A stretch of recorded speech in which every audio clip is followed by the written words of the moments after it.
में गए हैं तो आपके पास मान लेने के अलावा कोई ऑप्शन है नहीं, है कि नहीं? इस मुस्कान को थोड़ा और मुखर कीजिएगा जिससे मुझ तक पहुंचे। तो इसके अलावा कोई ऑप्शन है नहीं। और जैसे इन्होंने बताया कि सर्वेश अस्थाना को राज्य मंत्री दर्जा प्राप्त है। अब विधायक जी और मैडम विधायक दोनों सोच रहे हैं ससुरा है किस विभाग का।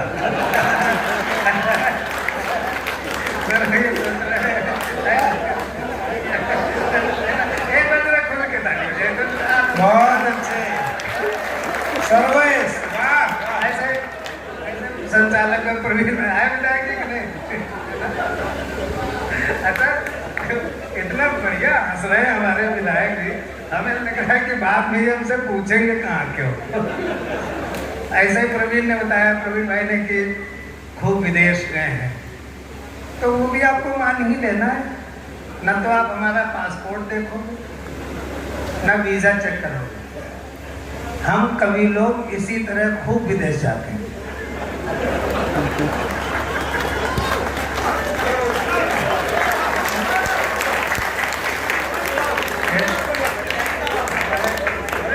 हमारे प्रवीण शुक्ला जी 14 देशों की यात्रा कर चुके हैं। एक बार इनके लिए जोरदार तालियां हो जाती हैं। विष्णु सक्सेना जी चूंकि प्रवीण से बड़े हैं तो इनको 18 देशों की यात्रा करने का अवसर प्राप्त हुआ। जोरदार, इनका हमें पता नहीं रहा है। और ये जो सपना सोनी है, जितना मुझे ज्ञात है कि वो 5 देशों की यात्रा अभी तक कर चुकी, 6ठे का वीजा लगने वाला है, तो इनके लिए भी तालियां हो जाते हैं। इन दोनों बच्चों की बात नहीं करूँगा। पवार जी झूठ बोल रहे हैं, पवार जी झूठ बोल रहे हैं कि मैं विश्वभर के अलावा कहीं नहीं गया। ये 29 देशों की यात्रा कर चुके हैं। एक बार जोरदार तालियां हो जाएगा। और मैं भगवान कसम सही कह रहा हूँ, कभी झूठ नहीं बोलता मैं। और जब विधायक जी सामने बैठे हो तो मुझे झूठ बोलने की क्या जरूरत है?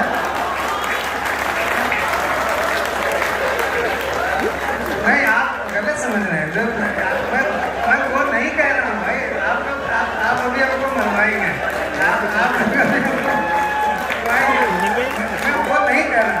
मैं वो नहीं कह रहा हूँ। जब इतना मुस्कुराता हुआ इतना अच्छा विधायक सामने हो तो झूठ बोलने की क्या जरूरत है? हालांकि कह मैं वही रहा था जो आप समझ रहे हैं।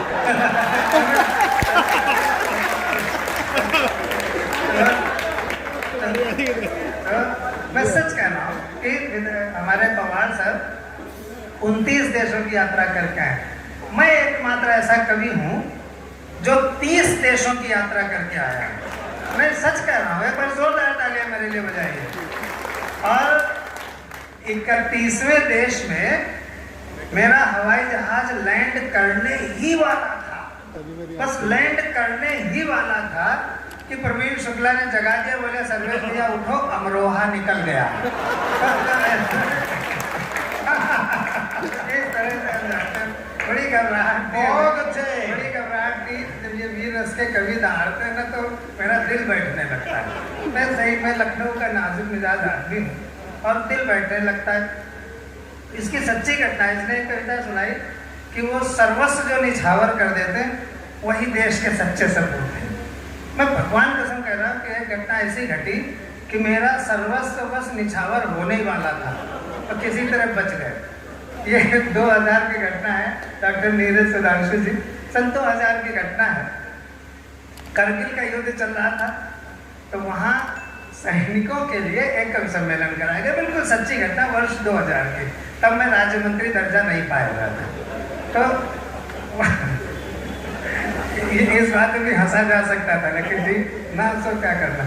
तो वहाँ पर करगिल में सैनिकों के लिए कवि सम्मेलन कराया गया। एक वीर रस के कवि और एक मुझे बुलाया गया कि भाई वीर रस के थोड़ा उत्साह जगा देंगे और हम हंसा देंगे। तो हंसते हंसते जो उत्साह पनपता है उससे उपलब्धि जल्दी हासिल होती है। अगर आप मुस्कुराते हुए कोई काम करते हैं तो लक्ष्य जल्दी प्राप्त होता है, अगर दुखी मन से करते हैं तो लक्ष्य नहीं प्राप्त होता है। तो बिल्कुल सच्ची घटना है आदरणीय विधायक जी। अब वहाँ हमारे साथ जो वीर रस के कवि थे, मैं उनका नाम नहीं बताऊंगा क्योंकि फिर उनकी पब्लिसिटी हो जाएगी। अगली बार उन्हीं को आप बुला लोगे, हमें नहीं बुलाओगे। तो वीर रस के कवि जो थे, पवार सर नहीं थे, तो उन्होंने खूब दहाड़ दहाड़ के, खूब दहाड़ दहाड़ के, जैसे हमारा स्वदेश दहाड़ रहा था, इससे भी ज्यादा दहाड़ दहाड़ के खूब देशभक्ति जगाई। अच्छा, देशभक्ति जग गई, वो मेरे अंदर जग गई। अपने वीरों से कभी से कहा, भैया मेरे अंदर देशभक्ति जग गई है, अब मैं देश के लिए कुछ करना चाहता हूँ। तो वीरों से कोई बोले, भाई साहब जल्दी निकल चलो यहाँ से, हर मिनट पे गोला फूट रहा है, पता नहीं कौन सा अपने ऊपर दग जाए, हम तो बहुत बुरे फंसे यहाँ के, जल्दी निकल चलो। हमने कहा नहीं, हमारे तो देशभक्ति जगी हुई है, हम देश के लिए करेंगे कुछ। तो नाराज हो गए, बोले इतनी देशभक्ति जगी हुई है तो सेना में भर्ती हो जाओ। हमने कहा हम भर्ती तो हो जाए, लेकिन हमको बंदूक चलाना नहीं आता। बोले बंदूक चलाने में क्या, बंदूक उठाना, घोड़ा दबा देना, गोली निकल जाएगी। हमने कहा लेकिन भैया मुझे तो यही नहीं पता बंदूक की नली किधर की जाती है। तो जो उन्होंने जवाब दिया उस पर आप मेरे लिए तालियां बजाइएगा कि मैं सौभाग्यशाली हूँ कि खड़ा हूँ यहाँ पे। वो बोले सर्वेश भैया, नली आप चाहे दुश्मन की तरफ करो, चाहे अपनी तरफ करो, कल्याण देश का ही होगा। तो हम समझ गए, मानव जी हम समझ गए, राजन जी हम ये समझ गए कि इनका इंटेंशन ठीक नहीं है, लेकिन हमारी जगी हुई देशभक्ति जगी हुई। हम लोगों को हेलीकॉप्टर से नीचे बेस कैंप लाया गया, बिल्कुल सच्ची घटना, भगवान कसम सच्ची है, झूठ कभी नहीं बोला। तो नीचे बेस कैंप लाया गया, जहाँ से फिर हमें जम्मू लाया जाना था। तो वहाँ से हम आए तो देखा रक्तदान शिविर लगा हुआ है, घायल सैनिकों के लिए रक्त दीजिए। अच्छा, मेरी जगी हुई थी, तो हमने भी रस के कवि से कहा, हमने कहा भैया मेरे आओ घायल सैनिकों के लिए रक्त दे देते हैं, रक्तदान महादान। तो बोले आजकल हमको एनीमिया हो गया है, हम तो नहीं दे पाएंगे, तुम निकल चलो यार, तुम बहुत ज़्यादा परेशान कर रहे हो। हमने कहा नहीं, हम तो देंगे रक्त। तो मैं डॉक्टर साहब के पास पहुंचा, डॉक्टर साहब बिल्कुल ऐसे बैठे थे जैसे विधायक जी के बगल वाले भाई साहब बैठे, बिल्कुल ऐसे सीना तान के बैठे हुए थे। तो हमने कहा डॉक्टर साहब मैं घायल सैनिकों के लिए खून देना चाहता हूँ। वर्ष 2000 की घटना है, आपकी मुस्कान ठाके में बदले। हमने कहा डॉक्टर साहब मैं घायल सैनिकों के लिए खून देना चाहता हूँ। उन्होंने हमको ऊपर से नीचे तक देखा, पूछा है, वाह थोड़ा थोड़ा खुल के बजाइए, तो थोड़ा हमको भी तो आनंद मिले जैसे हम तो बोला है। हमने कहा है या नहीं, मैं तो खून दूंगा। तो बिजनौर के बहुत प्यारे और बहुत अच्छे लोगों, मेरा एक बोतल खून निकाला गया, और जैसे ही मेरा एक बोतल खून निकला डॉक्टर सुधांशु जी, हम बेहोश हो गए। फिर हमको होश में लाने के लिए 5 बोतल खून चढ़ाया गया, तब हम बचे 5 बोतल। ताली इस बात पे नहीं, ताली अगली बात पे बजाइएगा कि हमने देश के लिए अपना कर्तव्य निभाया, देश ने अपना दायित्व निभाया। आज दोनों सुरक्षित हैं और कवि सम्मेलन चल रहा है। बहुत अच्छा लगा, बहुत शानदार आप लोग श्रोता हैं। शुरू में मुझे थोड़ी दहशत लग रही थी कि आप लोग बहुत ठस से बैठे हुए थे, लग रहा था कि जैसे आप लोग मतलब बस खाली विधायक जी के व्यवहार में आए हैं, लेकिन आप लोग वास्तव में कवि सम्मेलन के लिए आए हैं। मैं मुकुल भाई की 2 पंक्तियाँ कहता हूँ, मेरे बड़े भाई हैं, मुझे अचानक उनकी पंक्तियाँ याद नहीं। मैं कहता हूँ कि आप जैसे लोग अब मिलते नहीं हैं। थोड़ा वाह वाह करो, हल्का, हाँ ऐसे खुल के मुस्कुराते हुए कर रहे। आप जैसे लोग अब मिलते नहीं हैं, इस महक के फूल अब खिलते नहीं हैं। आप जैसे लोग अब मिलते नहीं हैं, इस महक के फूल अब खिलते नहीं हैं। अरे आप चलकर आ गए हैं, शुक्रिया, लोग तो भूकंप में हिलते नहीं, लोग तो भूकंप में हिलते नहीं। बहुत अच्छा लग रहा है। मैं बहुत वर्षों बाद आज आया हूँ बिजनौर, लगभग 2004 में संभवतः में आया था, विष्णु सक्सेना जी के सौजन्य से। कहाँ पर था कवि सम्मेलन मुझे ये नहीं याद, लेकिन वो मुशायरा कवि सम्मेलन मिला हुआ था। आज 14-18 साल बाद आया यहाँ पर, तो बिल्कुल सब बदला हुआ सा लग रहा था। मैं अपनी गाड़ी से आया हूँ वहाँ से, सरकारी नहीं लाया सर, अपनी गाड़ी से आया हूँ। तो लेकिन मुझे ठहराया गया था इसमें, कौन सा होटल है वो, चैताली होटल। उसका मालिक बैठेगा, कहाँ है मालिक? मालिक नमस्ते। मालिक नमस्ते। अच्छा लग रहे होटल के मालिक। आजकल कहिए अच्छा है, लखनऊ में आपका नहीं है, नहीं तो अब तक बुलडोजर चल गया होगा। नहीं, लेकिन आपका होटल बहुत अच्छा है और हॉस्पिटैलिटी बहुत अच्छी है, सारे वेटर्स बहुत अच्छे हैं। बस एक लिफ्ट आप और लगवा दो तो सीढ़ी चढ़ने से हम बच जाएंगे। लेकिन उन्होंने वादा नहीं किया। वो क्यों करने वादा? खैर, तो हमको चैताली होटल में ठहरना था। अपना मेरा ड्राइवर, उसको कुछ ज़्यादा पता नहीं, तो हमने इनको फ़ोन किया राजपूत जी को। हमने कहा चैताली होटल कहाँ है? वो किसी काम में व्यस्त थे और कुछ सिग्नल भी थोड़ा गड़बड़ कर रहा था। बिल्कुल सच्ची घटना है, ये दोपहर लगभग 12:15 बजे थी। तो हमने फ़ोन किया, हमने कहा ये चैताली होटल का है। अच्छा, वो काम नहीं कर रहा था, जो फ़ोन में डाल दो नक्शा आ जाता है, उस पर चलते रहो, जो अक्सर गलत ले जाता है, जो वो चल नहीं रहा था। तो हमने कहा है किधर? तो उन्होंने कुछ बताया, मेरी समझ में नहीं आया। तो फिर थोड़ा चले, शहर शुरू हो गया। अब मुझे ये बताया गया था कि ये शहर बहुत छोटा है, बहुत जल्दी ख़त्म हो जाता है, शुरू होता है ख़त्म हो जाता है। हमने कहीं ऐसा ना हो कि हम निकल जाएं, दूसरे शहर पहुंच जाएं। तो हमने फिर फ़ोन किया राजपूत जी को। तो राजपूत जी ने क्या अद्भुत सलाह मुझे दी है। ये सलाह समझदार आदमी दे सकता है। कहाँ राजपूत जी होंगे? कहीं होंगे, तो कोई बात नहीं, कहीं होंगे। तो कहाँ बैठे? हाँ, वो बैठे थे। तो उनको जितेंद्र राजपूत, हमने फिर फ़ोन किया तो उन्होंने क्या अद्भुत सलाह दी। उन्होंने कहा चैताली होटल कहाँ है? हमसे कह रहे अस्थाना भाई साहब, आप किसी जिम्मेदार आदमी से पूछ लो।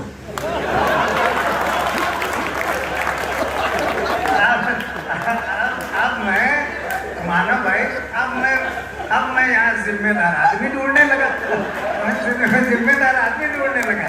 विधायक मैडम, यहाँ आदमी तो सब दिख रहे थे, लेकिन जिम्मेदार कोई नहीं दिख रहा था। जिम्मेदार कोई नहीं दिख रहा था। तो एक चौराहे पे पहुंचे, इधर कहीं पे है। तो हमने वहाँ एक पुलिस के भाई खड़े थे। हमको लगा ये जिम्मेदार होंगे, जैसे ये भैया खड़ा है, बंदूक लटका है लेकिन हाथ बांधे।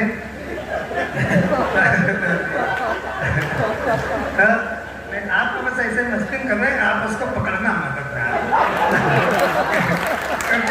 क्योंकि ये जो बंदूक लटका है ना, मैंने लखनऊ में एक बार पूछ गया। हमारे एक मंत्री जी हमारे दोस्त हैं, तो डिप्टी सीएम है इस समय। तो उनके साथ जो पुलिस के भाई थे, वो ऐसे एक छोटी सी बंदूक लटकाए थे। अच्छा, उसमें चारों तरफ छेद हैं। ये अकेले में बताएंगे। पूछ रहे अभी से जुगाड़। उस बंदूक में चारों तरफ छेद थे। अब मैं बड़ा परेशान। हमने कहा इनसे पूछ ले। हमने कहा भैया, इसमें गोली किस छेद से निकलते? चारों तरफ। तो उनका जवाब और मेरा जवाब, उसमें हास्य भी होगा और व्यंग भी होगा। खुल के ताली बजाइएगा, फिर मैं कविता की तरफ बढ़ूंगा। हमने कहा भैया, इसमें गोली किस छेद से निकलती? बोले मार के बताऊं क्या? तब हमने जो जवाब दिया उसमें पीछे तक ताली लगा। हमने कहा नहीं नहीं नहीं नहीं, आप मेरे लिए नहीं, नेताजी के लिए रखे गए। तो पुलिस के भाई खड़े थे। हमने कहा भैया, ये होटल चैताली कहाँ है? मालिक, सही घटना है। तो हमने कहा चैताली होटल कहाँ है? वो उनको देखते रहे और चल दिए। बोले किसी आदमी से पूछ लो। आप तो मेरी हालत और खराब हो गई। पुलिस के भाई उनको ये कह रहा है किसी आदमी से पूछ लो। क्या पुलिस आदमी नहीं होती क्या? अच्छा, आपको होटल पहुंचने की जल्दी थी, हमसे बताया गया था कि आपका काम 6 बजे से होगा यहाँ पर पंडाल में। ये जो आप कुर्सियाँ देख रहे हैं, ये उसी 6 बजे का कमाल है। तो हम आगे बढ़े, हमको पहुंचने की जल्दी थी होटल। देखा जीप खड़ी हुई है, बिल्कुल सच्ची घटना, भगवान कसम सच्ची घटना। जीप खड़ी हुई है, उसमें बड़े अफसर बैठे थे पुलिस के। तो मैं उतर के गया।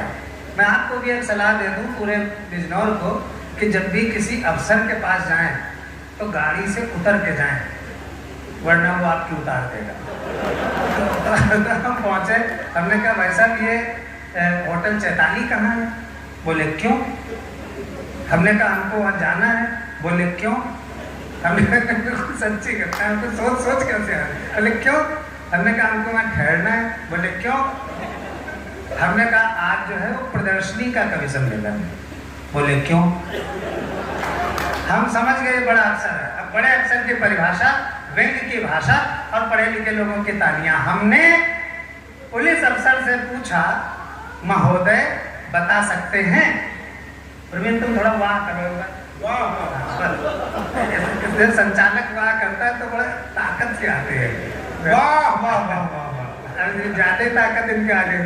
हमने अपने ताकत पकड़ी थी, तुम्हारी थोड़ी जगह रहे जी। हमने पुलिस अफसर से पूछा, महोदय बता सकते हैं, जुड़े रहिएगा, व्यंग्य की बात शुरू हो रही।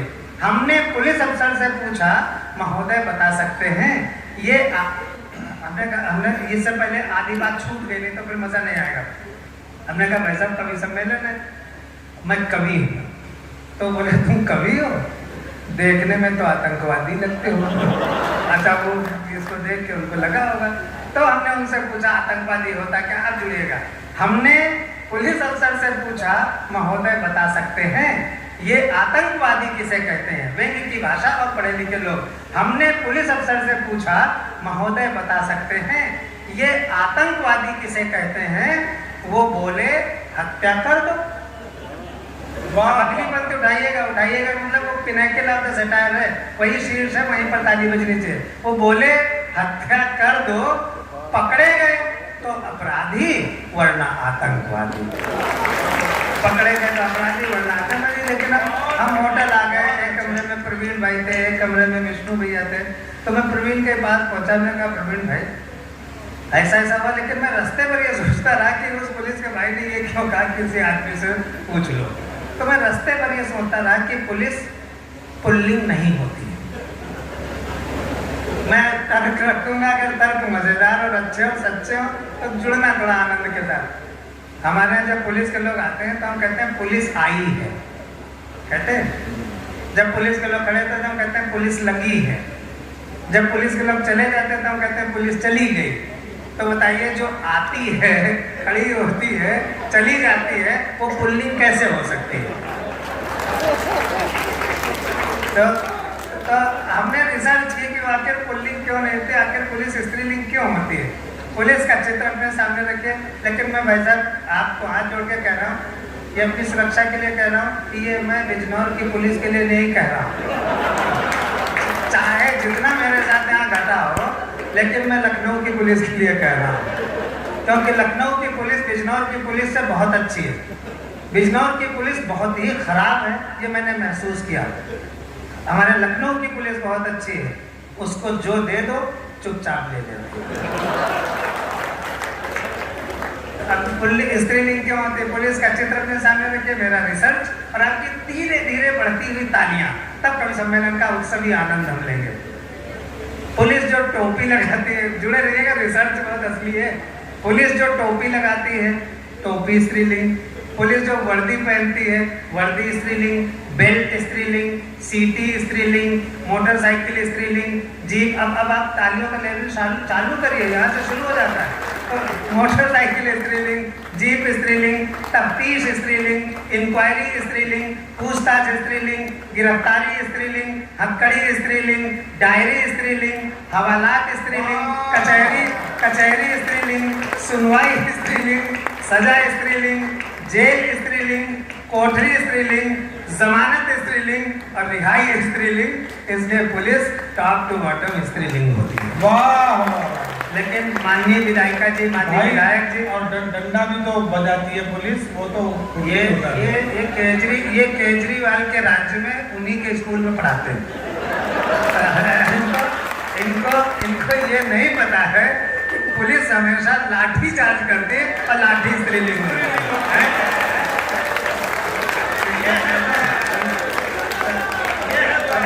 लेकिन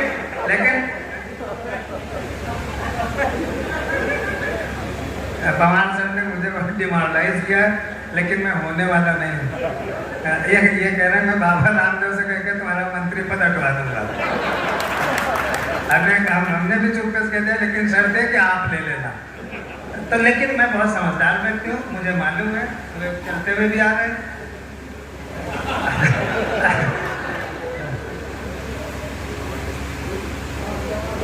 अरे वाह!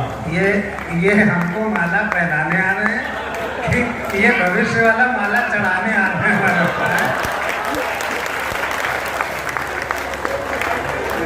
देखिए, ये भी बड़ी बात है कि सर्वेश भाई, ये भी अद्भुत हो गया यार। इसके बारे नहीं, में इस बात पर तो एक बार ताली बजनी चाहिए। तालियां आपकी मैं समझ गया कि रंजन राणा जो मुझे पहना गया, मैंने नेम प्लेट पर उनका नाम पढ़ लिया है, वो निश्चित तौर पर एक खुश मिजाज पुलिसकर्मी होंगे और वो निश्चित तौर पर बेगुनाह को नहीं सताते होंगे। एक बार ताली रंजन राणा के नाम पर पूरी पुलिस के लिए मस्ती के लिए, लेकिन मस्ती आनंद के लिए। मस्ती आनंद ले रहे हैं पूरी, बहुत अच्छा लगा। लेकिन मैं इस पे भी बहुत समझदार हूँ, हो सकता है कि माला पहनाना इन लोगों का कोई कोड हो, है ना? सवेरे निकलने पहले तय हो जाए सब, तो इसलिए मैं अपनी बात वापस लेता हूँ, मैं अपनी बात से असहमत होता हूँ। समझदार विष्णु भैया, समझदार आदमी विधायक जी माननीय वो है जो मौका पड़ने पर खुद अपनी बात से असहमत हो जाए। आप समझ सकते हैं, तो खुद अपनी बात से असहमत हो जाए, इसलिए पुलिस पुल्लिंग भी होती है। पूछा कैसे? हमने कहा कभी अकेले में मिलो उससे। अकेले में मिलो तो मतलब ये नहीं है कि बिजनौर की किसी अंधेरी गली में मिल लो या कहीं। अकेले में मिलो का अर्थ ये है कि किसी पुलिस को जब आप सिंगल देखें तो हमेशा पुल्लिंग होता है। मैं अपने शोध का खंड खा आपके सामने रखना चाहता हूँ, जरा सी तालियां बजा दीजिए। हो गया तो पुलिस का चित्र फिर अपने सामने रखे, अब फिर ताली हो जाना। देखिए, सिपाही पुल्लिंग, दीवान पुल्लिंग, सब इंस्पेक्टर पुल्लिंग, इंस्पेक्टर पुल्लिंग, एसपी पुल्लिंग, डीआईजी पुल्लिंग, आईजी पुल्लिंग, सिर्फ हमारे लखनऊ के आईजी पांडा साहब को छोड़ के, सिर्फ आईजी पांडा साहब छोड़ के IG pulling, director general pulling.